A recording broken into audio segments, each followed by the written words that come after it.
I wonder if this is a bit of a overkill. So I got a gun, pack, rain jacket,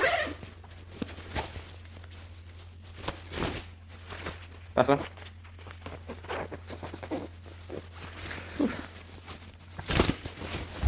Rain jacket. Oof.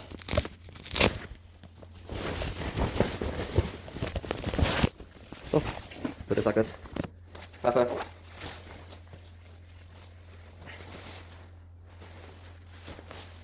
Papa off. Soft shell. Fleece beanie. Microfiber beanie. Next scarf. Here we got food. Just 2 backcountries. Oats. Springbok. Noodles. Crackers and cheese.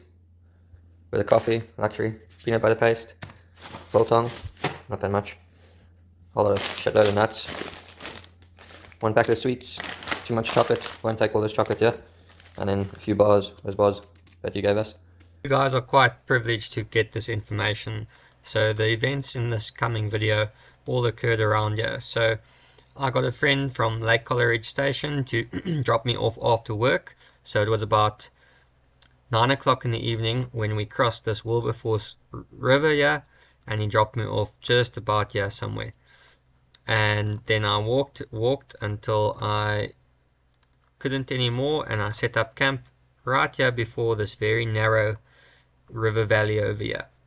Next morning I woke up, and then I made my way to my base camp, the Moa Stream Hut, and the events following were all up along these tributaries around the Moa Stream Hut. And then the hunt in question occurred up the Pukekohe over here, and I can show you exactly where it was. First sighting of the animals, I was sitting on this ridgeline here. The animals were over here, and then they wouldn't come down far enough, so I went back down up over here and I scaled up the back of this mountain, and that's where I shot them from. So enjoy the video. Cheers. These are just a couple of pictures of the hut. So New Zealand Department of Conservation has got, I think it's up to 1,000 of these huts and bivouacs all around the national parks over there, where hikers and travelers and hunters can go and spend the night and take shelter. So super cool inside, little fireplace. I must say extremely cold. Yeah, I got very cold on that trip. I don't know because it's that I'm South African, or yeah, it just was really cold. And then you take your rifle and you scale these gnarly tributaries and yeah, fight against the elements and see if you can't shoot something. So that's how you go, and that's how you do it.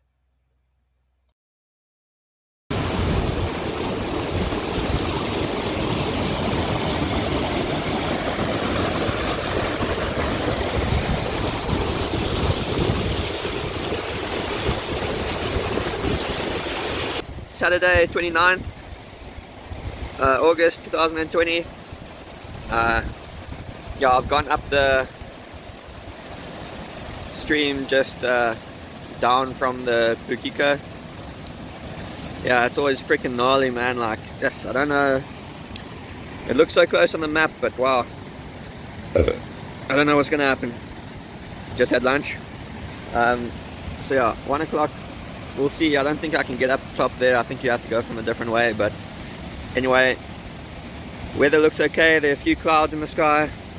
If it starts raining, I'm going to boost straight back down. But yeah, now it's been not too bad getting up this river. Hectic, but not too bad. So I'm sure I could get back quite quickly in half an hour or something if it starts raining. So I'll see if I can't get to the top there. But yeah, I don't know. It's just hunting. It's just New Zealand's hunting. Never been, don't know the area. Not a great mountain here. That's difficult, man. Wow, it's difficult. And mom and dad, I hope you're not worrying too much. Yeah, I'm really being as safe as I can. I got my personal locator beacon over here, and it's good.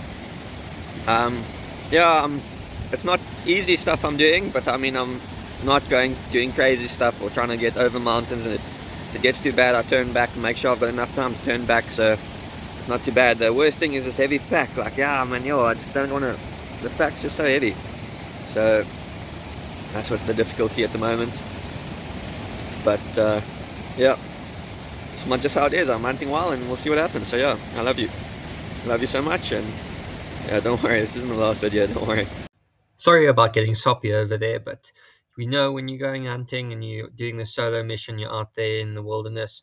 It's really a spiritual adventure, man, and it's an awesome adventure. That's exactly why we go hunting, and look at this amazing, beautiful place and an opportunity that I'll never forget. 6:15 or so.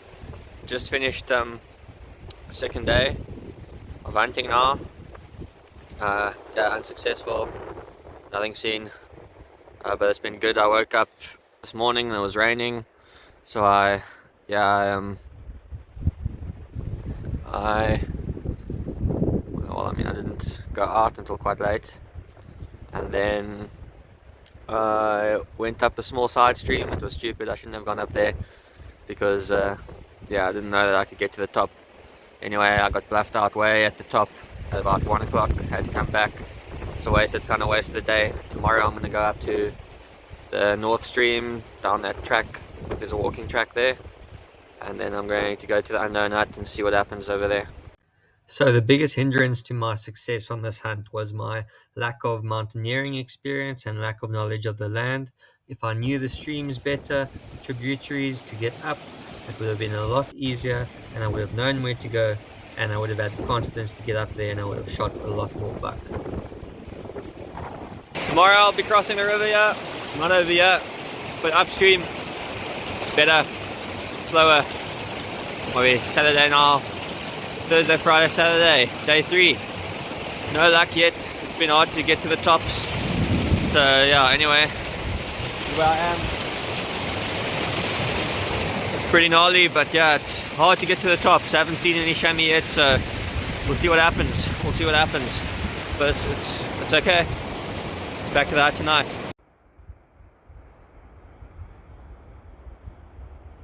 Oh man, so it's so special to get to stay in these huts when the fire's going and you've got your freeze-dried meals and some noodles or something like that. Oh, and you've got the prospects of hunting coming up. Amazing, really great time. I must say, still super cold.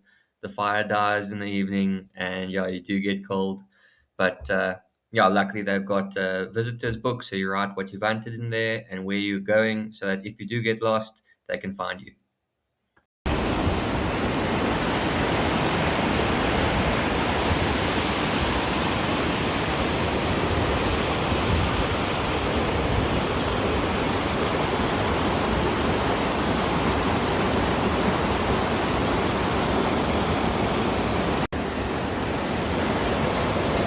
So this is the only spot to cross over here. Bluffed out over there. There's black bluff there. Bluffed out up top there as well. So yeah. No, I'm not doing this alone. Fuck this. Let's go home. No, leave these goats for another time. I'm not doing this. Cheers. Cheers, but early extraction. So maybe this stream didn't look that dangerous in the video, but believe me, as a solo hunter, first time, and a novice in the mountains, it really was too big, and I had to turn back, unfortunately.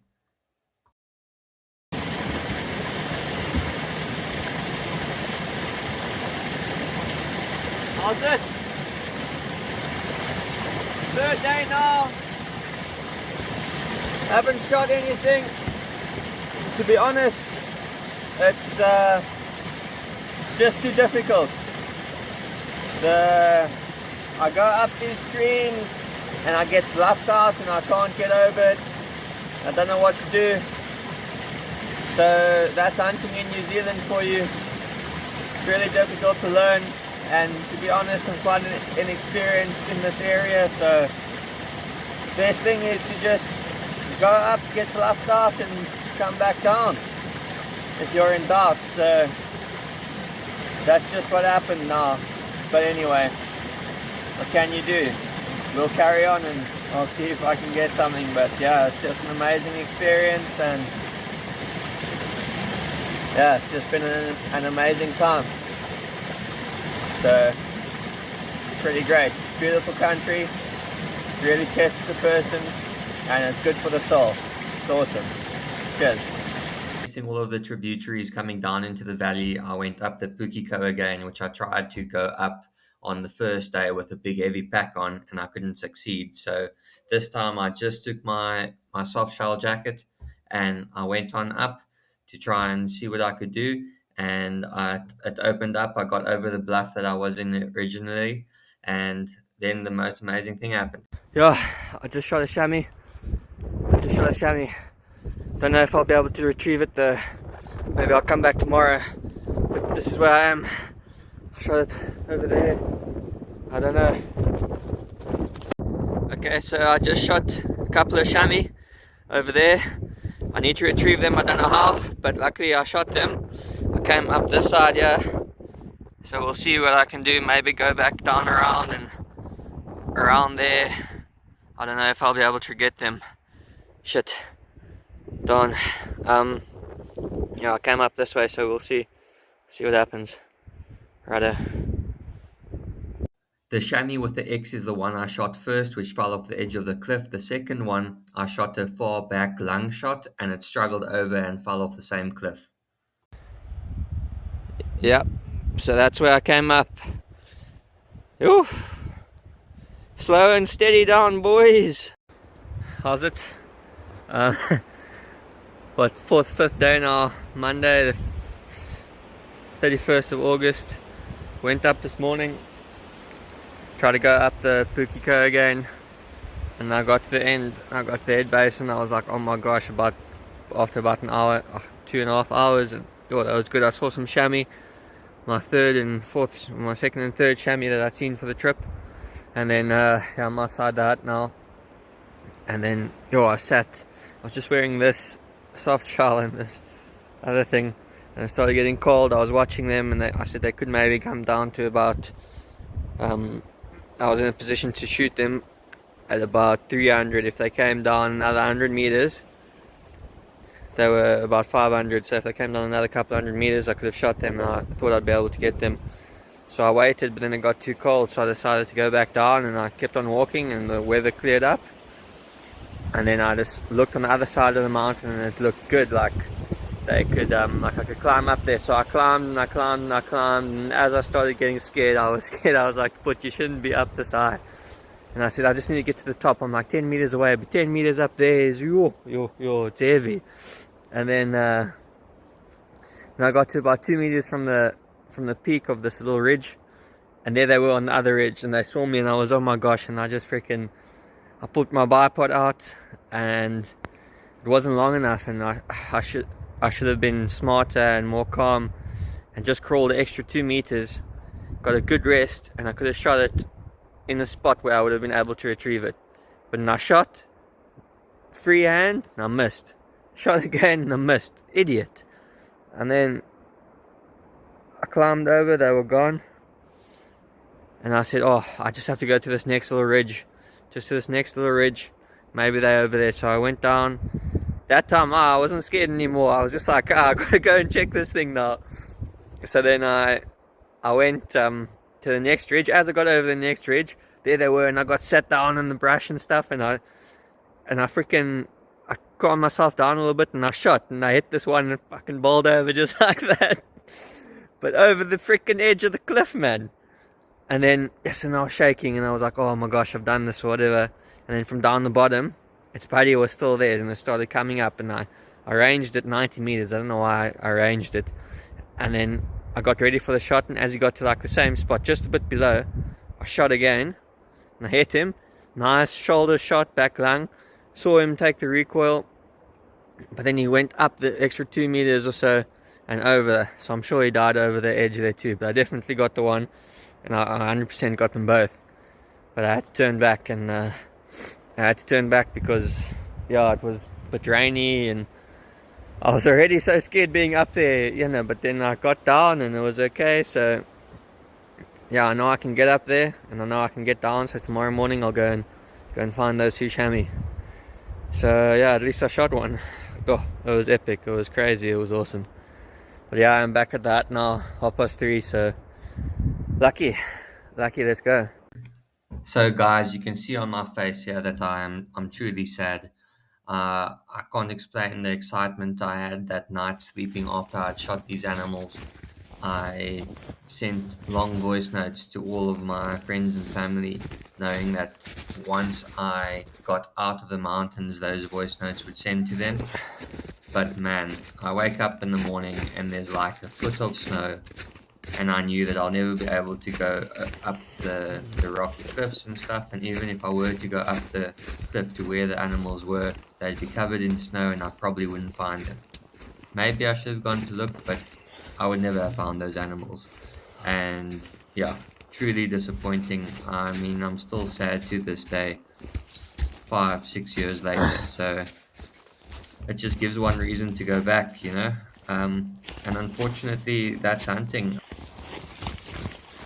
When mountain hunting, you should always shoot the animal in a position where it's accessible and retrievable. But these animals were accessible, and unfortunately, me just not having enough experience, I couldn't go and get these animals.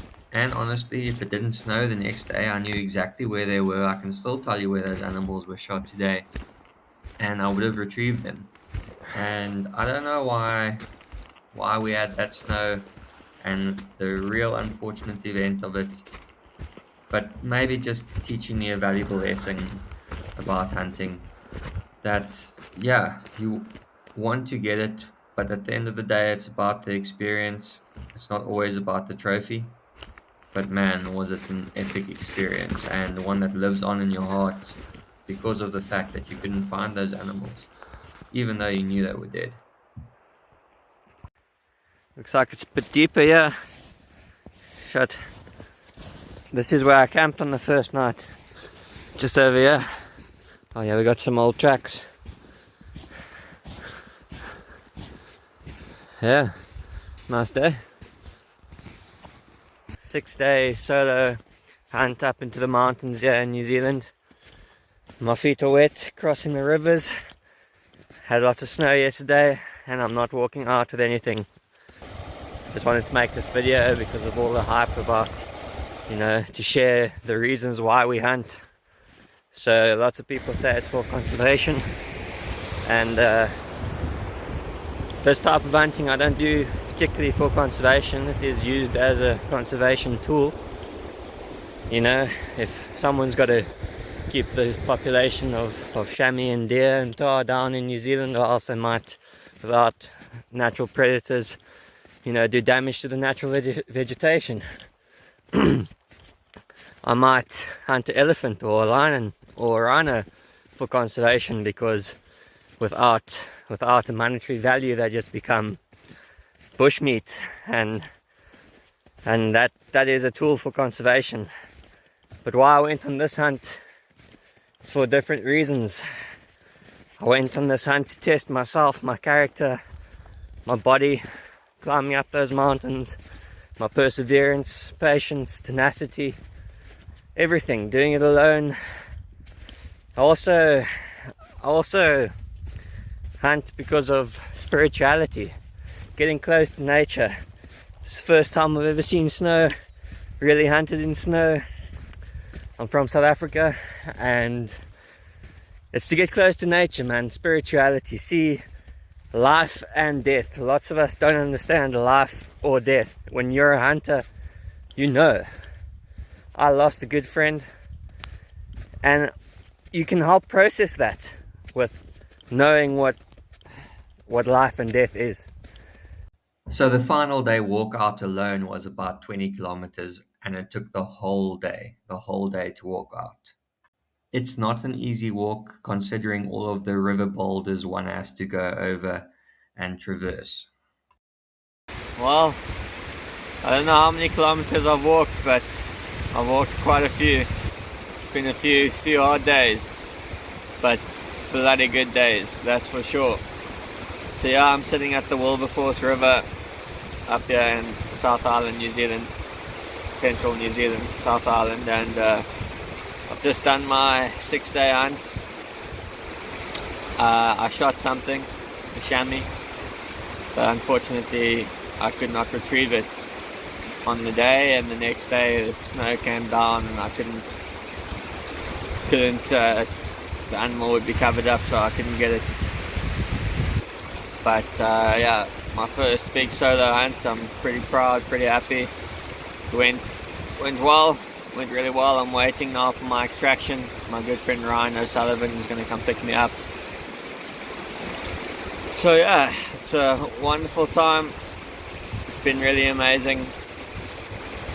Yeah, and I'm just happy to be alive. It's awesome. It's awesome. So yeah, it's great. So I hunt because I love it. Because I love it, man. And that's my why.